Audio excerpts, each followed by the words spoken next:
Hello, and welcome to Sobercast, where we provide AA speaker meetings and workshops in podcast format.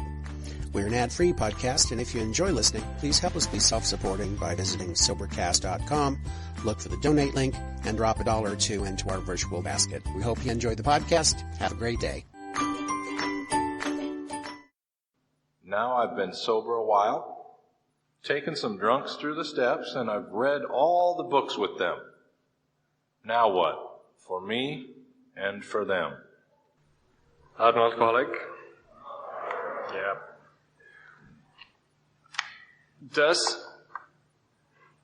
Okay, just nod your head so you, and for a while so I can scan the room. Who here has thought, yeah, I've done everything. Why, is this all? Anybody relate to that stuff? Yeah. Yeah. Worshipping method is, like one, like that guy that we got to speak at the book storage facility in Iceland. He said, I don't remember anything that he said during, the two things that I remember from that talk is the massive applause. It's like a wall of sound. And the other thing he said was, what do you think you know is the noose around your neck?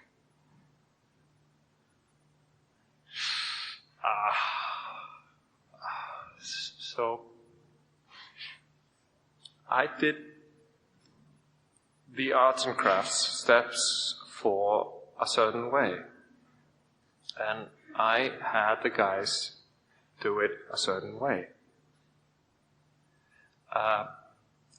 The people that can be asked to ask me for help or say yes to my approaches when I'm hitting on them are usually too crazy to fill out a form.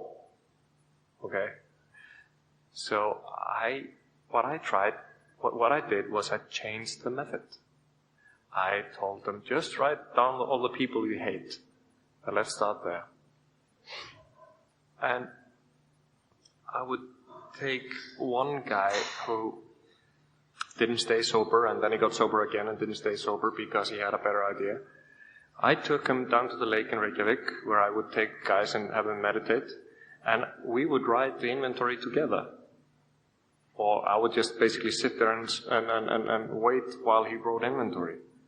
So the point of that story is I'm not going to talk. Let's talk about inventory. The method I use and the method you use is not important. There is a lot of room for experimentation. When I was 3 years sober, just shy of 3 years sober, I went and wrote inventory with 3 friends. And I did that, read the inventory, read my 4-step to them. They read their 4-step to me. That's experimentation, okay? I have sat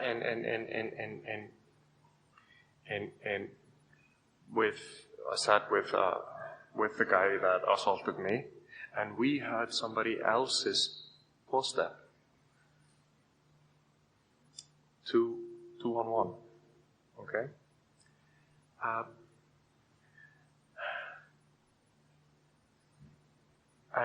But the method thinking, okay, if you're honest with about your train of thought, you will find out that there is some stuff that is wrong, okay? It's dysfunctional. That is, it works sort of, but not as it should, not as well as it should. It's like a busted shock absorber. It works sorta, but not as well as it should. Okay, and it will affect the rest of your life. or the rest of the car. So,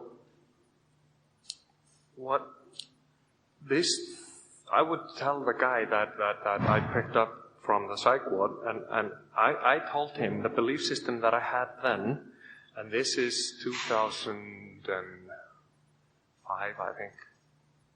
I told them, I know how to work these steps. If a newcomer wants to know how to work these steps, he can just ask me. And that's dysfunctional thinking. Because it doesn't matter how great my method is if I'm not there for him to help him. And basically, him getting sober, Paul basically nuked and paved that way of thinking from me. This is about being there for the newcomer. But I think that I have this method, and I would make everybody do laser inventory. Okay? You take a sheet of paper, turn it around, put it in landscape mode, write columns on it for resentment inventory. You would take another piece of paper, do the same, and write the fear inventory, and you can see a laser pointer through the inventory. It's powerful stuff, but not everybody is sane enough to do it. I do theater of the lie. It's an inventory where I write regular inventory, and I put a 0th column with my roles. So I'm in AA. From time to time, I'm a boyfriend. From time to time, I have work stuff. I have certain roles, and I write down who is resentful at whom. I'm resentful at myself. It helps a lot with those types of resentments.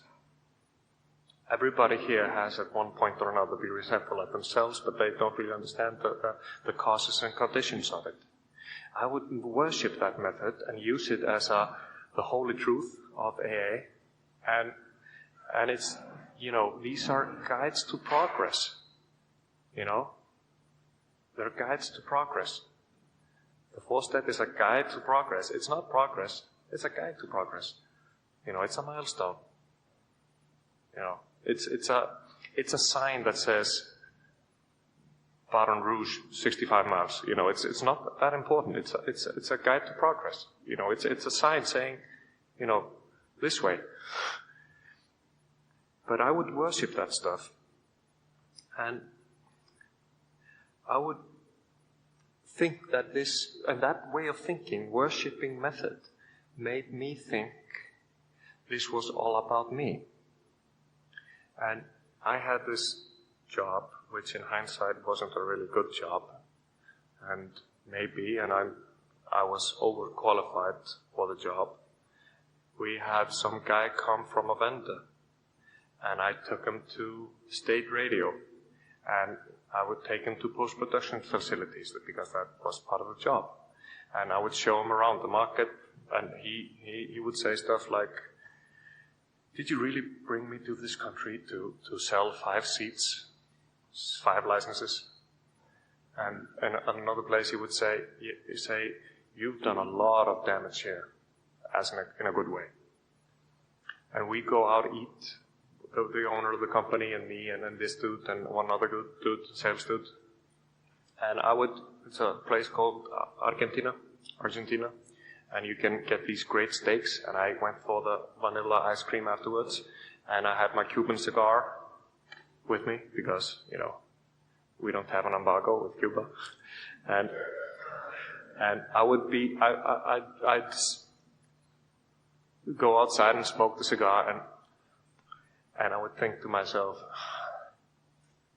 what do I need AA for? I have it made. I'm taking this dude who is a big shot at this vendor, and they're listening to what I have to say. I am somebody in this business world, la la la la. And I had a vision. And the vision was a pawn. It's a white pawn on a white square. And it comes immediately when I think the thought, what do I need AA from here? What good can AA do for me from here? Which is the topic of the talk, right? And instead of handing in my membership and just, go off on a tangent, I sit, and make a decision based on this idea that, I really have it made. I don't need AA anymore. I sit with it. And this is Friday night, I think. On Sunday, this dude calls me, and he wants to get sober again. He was the great hope for AA. He was the newcomer of the year in Iceland back in the day. And he wants to get sober again for I think the third time. And what do you do? I have all the answers, right? I have everything. And I meet him at the clubhouse and I ask him, where does your book open? And he opens his book and it's chapter 4, and we read chapter 4. I can't tell you what the experience was, but I realized why I was in AA, and I got the rest of the vision. It's a chess table, pawn on a white field zooms out to a chess table, to the whole chess table. And there's one move has been made. It's pawn e4. And the answer to the question. So if the zoomed in version is what can AA do for me, the answer comes out in the zoomed out version. Why don't you want to have this power in your life anymore that has thus far made the change that it has? And I have a lot of answers for that. I have a lot of answers. I'm selfish, I'm self-centered, I'm something. But those are just words and definitions in my mind. These are just words. And I realized why I do this. Why I read the big book with him. He is more or less sober today, that guy. He is more or less sober today.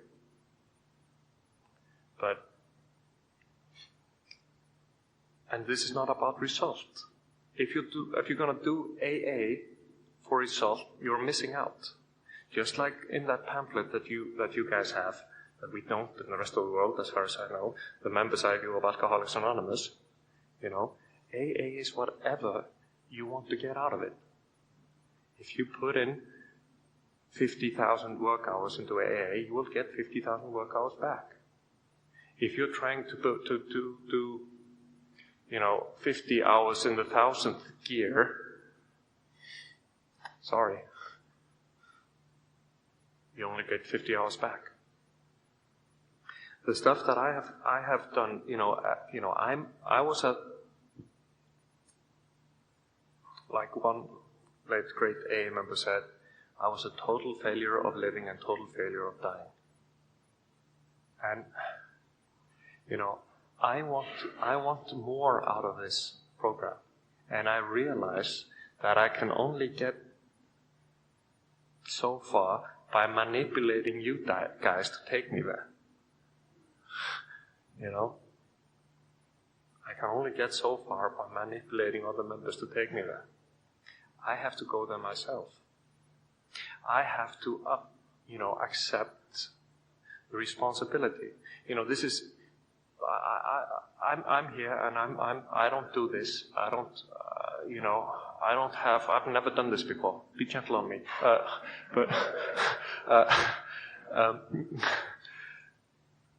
But I'm hearing people are coming up to me and they're saying the exact same things that we did in 2003, in 2004, and 2005 when we were getting members from the state to come to Iceland to speak.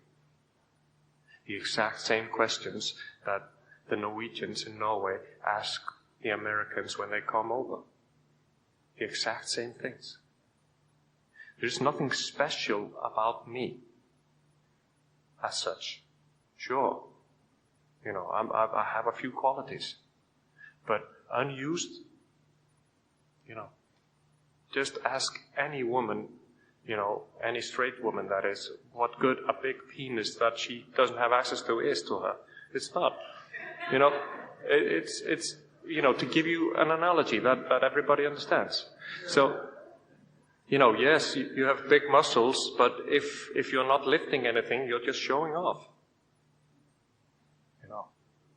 So, the stuff that I have done in my life outside of AA has all been a result of AA. Every single thing. The car I bought in 2006, my first car that didn't have alcoholism at any point in any time of its life. Okay? And the car I'm getting when I get back to Norway, or this fall sometime, is a result of me taking responsibility, making my amends, paying my debts, trying to do the right thing. Sober time. I've been sober 14 years, and to some people in here, that's a long time. To some people, to other people, it's not. But let me tell you that it's amazing what you can do in AA if you don't screw up your life again and again and again. Like one great member, she's not a member, but she said, the only thing worse than screwing up your life is screwing up your life again. Great lady. And what, if you think of AA as something that the others are doing and you participate in, you're right, but you're also not getting the full picture. I did something in AA, and that has become a resource for a whole lot of people. A whole lot. I've made a big change in Alcoholics Anonymous. And there are no ifs and buts about that. But I can't see that stuff. I can only see the guy that I'm next to. And if I'm great, and if I'm awesome, and if I'm, getting a new German car, and, blah, blah, blah, blah, blah, and not giving a newcomer attention, that is dying next to me, or a friend that is going squiggly in AA, I'm not giving everything back that I could. Sure, sober time can be impressive, but there were not enough old-timers in AA in Iceland that didn't have anything I wanted. Didn't have anything.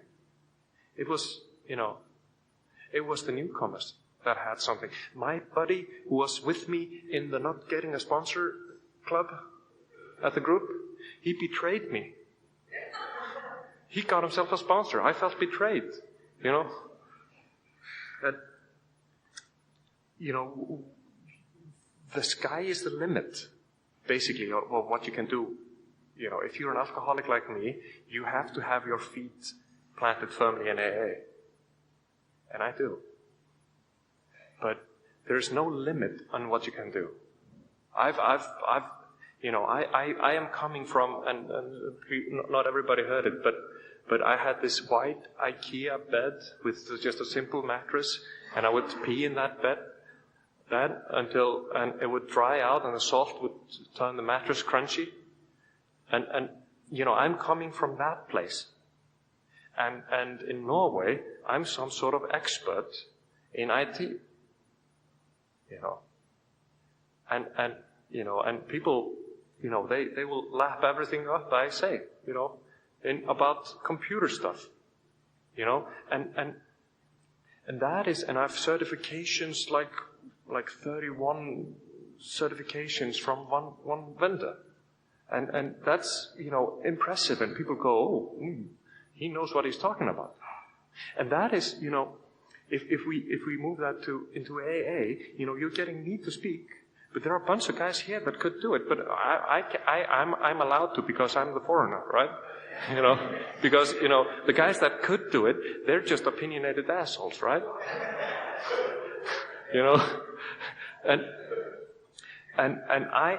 My experience is not the only correct one. It's just, I'm an example. Not the example, but an example of how what AA does to a man's life. And for some it's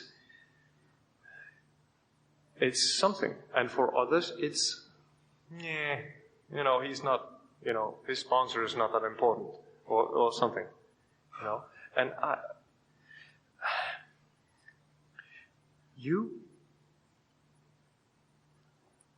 this is not important. What we're doing here is great. It's fellowship and it's great. And I make a few good points and stuff. Yes, great. But that doesn't matter for the newcomer that isn't here. That's your job. You're the locals.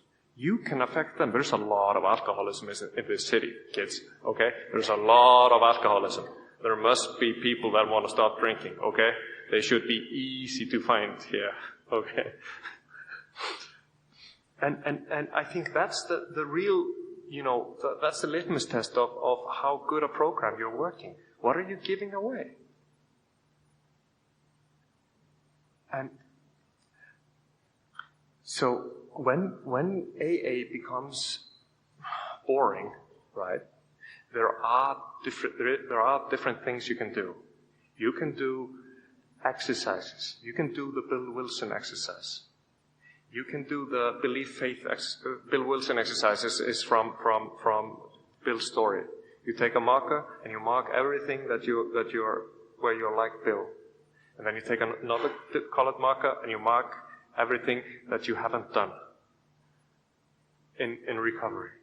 And those are the things that are going to kill you. That's the Bill Wilson exercise. You can do the belief faith. You take the words belief and faith in the fourth chapter, and you can see, and just by doing it, yes, sure, you can see right now what I'm saying, that there's a difference between belief and faith, but you have to read the text to see where he uses belief and where he uses faith, and that's something you can do in the English Big Book, but you can't do it in the Icelandic Big Book. It's the same word, okay? That is stuff that will change your perspective. Okay? And then, if inventory is getting boring, do a laser. Do a theater of the lie. Especially guys breaking up with girls or especially the guys that broke up with girls they never dated. But, or where the girl doesn't know that they were dating. They can get a lot out of theater of the lie. And for the really sick old timers, do a 17 area inventory. Because if I knew how fucked up I was when I came in here, just the inventory I did the fall of 2013, and it was a sex inventory. It was a sex ideal inventory. I did that in Oslo because I had reached the end of the rope with something. That affected me profoundly. Take another look. But the point isn't fixing my life. It makes it easier for me to do. Having done that inventory, it makes it easier for me to talk to a newcomer with a certain set of problems. And that is, I think, that's the litmus test. That's the acid test.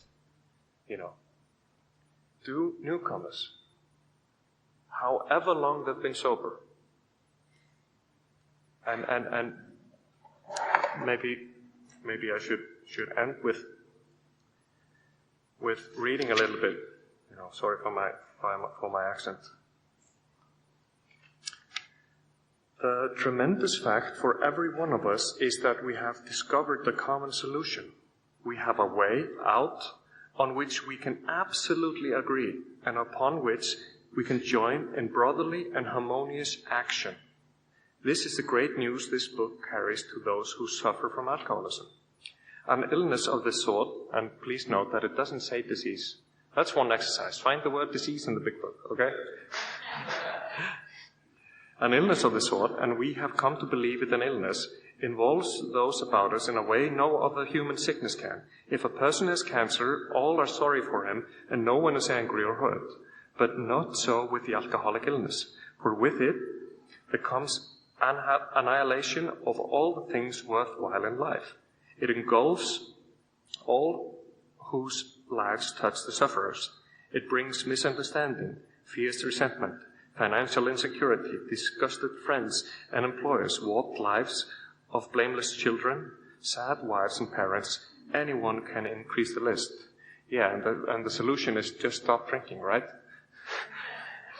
We hope this volume will inform and comfort those who are or who may be affected. There are many. Highly competent psychiatrists who have dealt with us have found it sometimes impossible to persuade an alcoholic to discuss his situation without reserve. Strangely enough, wives, parents, and intimate friends usually find us even more unapproachable than do the psychiatrist and the doctor. But the ex-problem drinker who has found this solution, who is properly armed with facts about himself, can generally win the entire confidence of another alcoholic in a few hours. Until such an understanding is reached, little or nothing can be accomplished. That a man who is making the approach has had the same difficulty, that he obviously knows what he is talking about, that his whole deportment shouts at the new prospect that he is a man with a real answer, that he has no attitude of holier than thou, nothing whatever except the sincere desire to be helpful, that there are no fees to pay, no access to grant, no people to please, no lectures to be endured. These are the conditions we have found most effective. After such an approach, many take up their beds and walk again. It's right there in the big book. I don't know how often you guys read this, but, I love this. I'm here because somebody reached out his hand. He's not my sponsor. He has helped me a lot. He has never had the office of sponsor, but he has helped me a lot. And he's probably the person who is single most responsible for me standing here today. Really. And we play this role in each other's lives with our good and bad examples. Those in here who are unwilling to make amends because of some stuff, they can be an example of what life looks like with unmade amends. Or they can be an example of a lost opportunity because they killed themselves. The others are watching you. We are all watching each other. There is no lineage. There is no line. If you only listen to your sponsor, you're missing out on a lot of experience. A lot. And basically, show others that, don't fall into the, what, for me and for them, the last point, for me and for them. Show them that it's okay, that you can do stuff in life that has nothing to do with Alcoholics Anonymous. But, you can't really, I can't really shake the idea that everything I do at work or whatever has everything to do with Alcoholics Anonymous. My amends that I have to keep current on are basically customers that I need to help. My life is simple, but so show them. These are tools that can be used anywhere, not just in a meeting. If AA is just a meeting for you, you're missing out. You're selling yourself short. Real short. And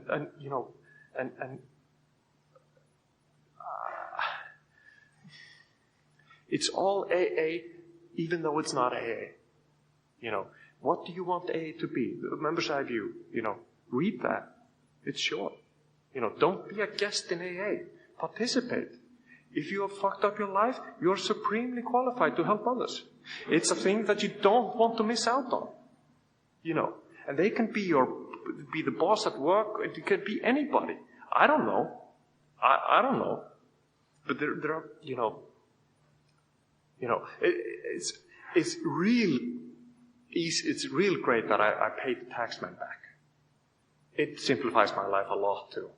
Being debt free is awesome. I just want to tell you, it's fucking awesome. And I did that as an amends.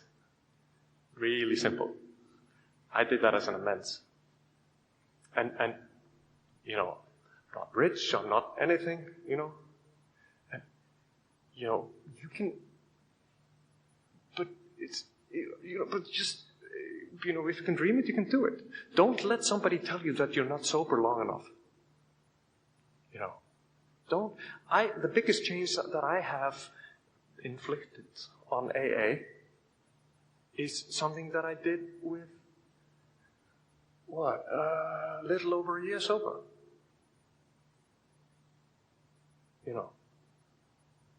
It's that fucking website that I try not to mention. And I don't think of it. I don't think of it. When I talk to a newcomer, I don't think of it. It's just there. And once in a while I get a bad conscience and I need to do something with it and the guys are chew me out every once in a while and you need to do something and something and something. And some of them have fears and some of them don't. Most of them are just okay. And it has changed AA to a degree. And that's what it is. But it's not me. It's not me going to the download. I would sit and watch that screen and refresh the status, how many downloads that I've had. And I thought I could get something out of it. But really what I needed to do was make amends. Yes, you're counting sponsees. It's not worth anything. I'd rather be able to sit down and really explain the spiritual way of living that the book outlines and translate that, from Icelandic to Icelandic. And I get the impression that you guys need to translate it from English to English. I'd rather do that than anything else. Than go to a movie or go to a concert or don't do anything. It's because it gives so much. It's so much. And the feeling that I have when I got in that and when I sat down with him that let's do this, yet another idiot that really and my life is all messy. I need to do this and this and this, I need to, go to the dry cleaners and I'm wasting my time here on this newcomer, la la la. And we stand up and I don't have any problems anymore. It puts shit into context. If I'm only in my mind, I'm only in my mind. Action is the great equalizer. It shows you, if you want to see what you believe, look at your actions. If you believe, steps are great, but you only make meetings, you don't really believe that. I don't, now I've been sober a while, taking some drugs through the steps. I found a bunch of shit. I found the fucking duck. I forgot about the duck. And there's stuff in the past. There are guys that have done horrible things, and there was a American military guy who was in Iceland, and once he, we did a bit of reading the big book, and he did some step work, and that basically was like a peeling a banana, and his PTSD came out.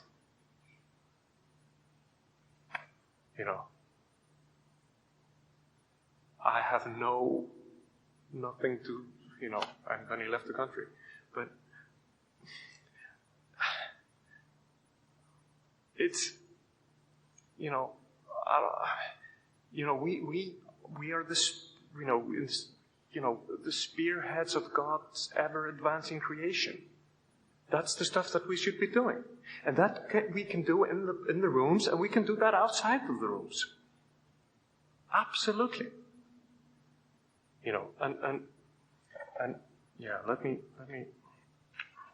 Let me close with one thing. So it's in the back. It's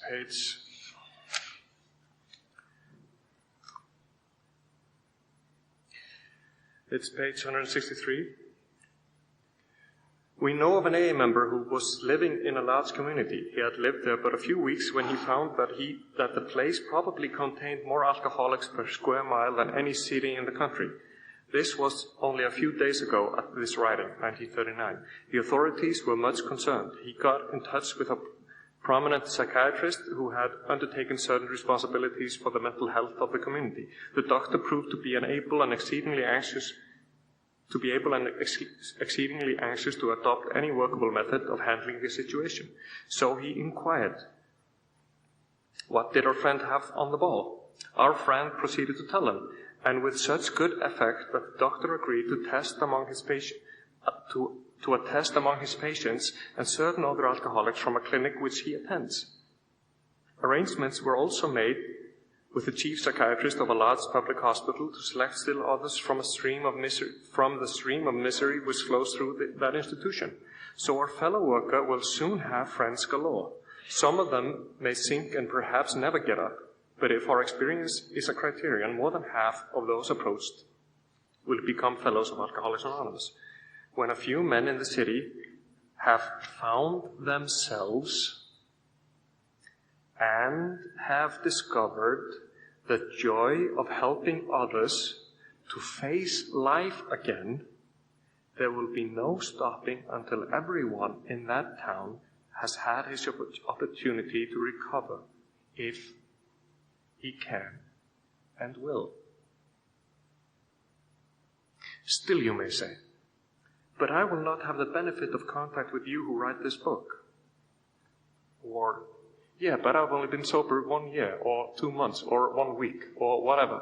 I have an unholy excuse. We cannot be sure. God will determine that. So you must remember that your real reliance is always upon Him. He will show you how to create the fellowship you crave. Our book is meant to be suggestive only. About what? Dr. Bob says that if you have pride and stuff that blocks you away from accepting what this book has to offer, that's your thing. But he is sure that he has a solution for you. The book is meant to be suggestive only on how to create a fellowship. We realize we know only a little, period, about how to create a fellowship. God will constantly disclose more to you and to us. Ask Him in your morning meditation what you can do each day for the man who is still sick. The answers will come if your own house is in order. That's why we make amends. But obviously you cannot transmit something you haven't got. Don't try. Yeah. Please do your best with your amends before you start telling people what to do with their lives, okay? See to that your relationship with Him is right. And not good, it's right. And great events will come to pass for you and countless others. This is the great fact for us. Abandon yourself to God as you understand God. Admit your faults to Him and to your fellows. Clear away the records of the past. Give freely of what you find and join us. We shall be with you in the fellowship of the Spirit, and you will surely meet some of us as you tread the road of happy destiny. May God bless you and keep you until then. Really simple, guys. Really, really, really simple. So, questions?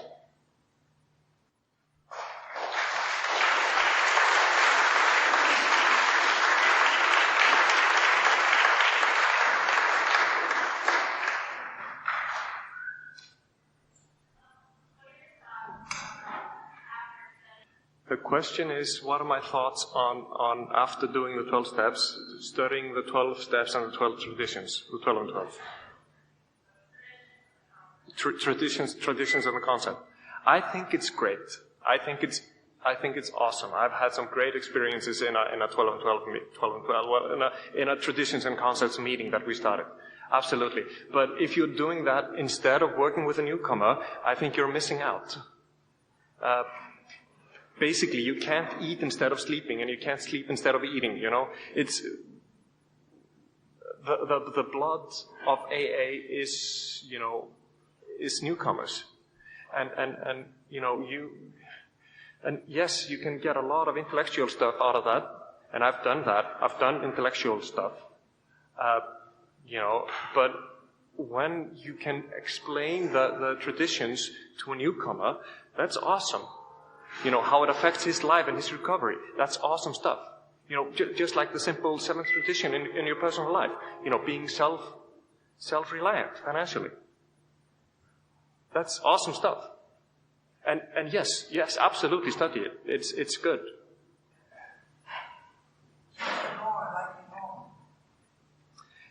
Question is, what keeps me going after years of sobriety? What keeps me going is somebody, this is thing. In the beginning, we go to meetings because we have to, then we go because we want to, and then we go because it's 8 o'clock. That's a really simple way of saying it. It's, however, not everything, doesn't encompass everything that drives me. What drives me is I'll go around and terrorize newcomers. I believe you have some terrorists who terrorize newcomers here. And that's a service, and not to, beat them down, but, for one newcomer, the only thing you can do for him is be nice to him. And for another newcomer, the only thing you can do for him is be nasty to him. And, there's no set rules. And what I get is I'm interested in like, I go to the Wednesday meeting because that's the first meeting I came to after I moved to Oslo. I go to the Tuesday night meeting because it's a men's stag. I go to the Icelandic meeting because I'm Icelandic. I go to the Friday meeting because I need to be a good example for Norwegians and show them how a real meeting is with a podium and stuff. It's different stuff. And along the way, I find guys to talk to. And sometimes I never see them again. But I heard one thing. I made an amends once, and I was asked to go to a shrink. I told the shrink my story. He told me that violence is of 4 types. 4 types of violence, and they're all the same in the end. Not on the receiving end of violence, but on the action end of violence. I told that story to some random guy that came to a meeting. And he's not an alcoholic. But his friend is. He's an AA member. And he told me that just giving the longer version of that story really changed his life. And that's awesome. I did that. Just because I went to a meeting and I yapped something before the meeting to somebody that was there at random. And it's a little piece of who I am. The only thing I wanted out of AA when I came was being somebody people could point at and say, that guy is okay. That's the only thing I wanted. And that's the only thing I got. Any questions? More? The question is there anything I do with sponsees after they've been sober for a while? I've done stuff. I've showed them how to meditate. I've done stuff. I don't do that anymore. I am not a sponsor. I don't sponsor guys. I will answer any question related to AA. I will show them, but I don't have a recipe for anybody. Because that recipe is basically, it's gumbo, it's different stuff, but it's all the same. No, I don't do anything really. I talk to them a lot. We talk. We meet at meetings. We talk on the phone. And what happens. That's my method. Some guys do the 12 and 12, after the big book and stuff, and that's fine. I don't know how to. It's never made any sense to me. If you do that, hey, that's great. It's awesome. But there are we'll do theater of the lie when they go nuts, and I'll do some stuff, but it's all ad hoc. There's no method or rule. I try not to get hooked on method. More questions? Yes. Yeah.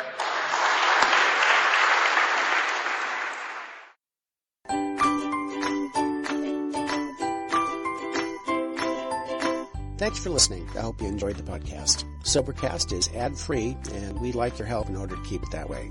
So if you'd like to help us be self-supporting by pledging $1 or $2 a month, visit Sobercast.com and look for the donate links. Thank you very much.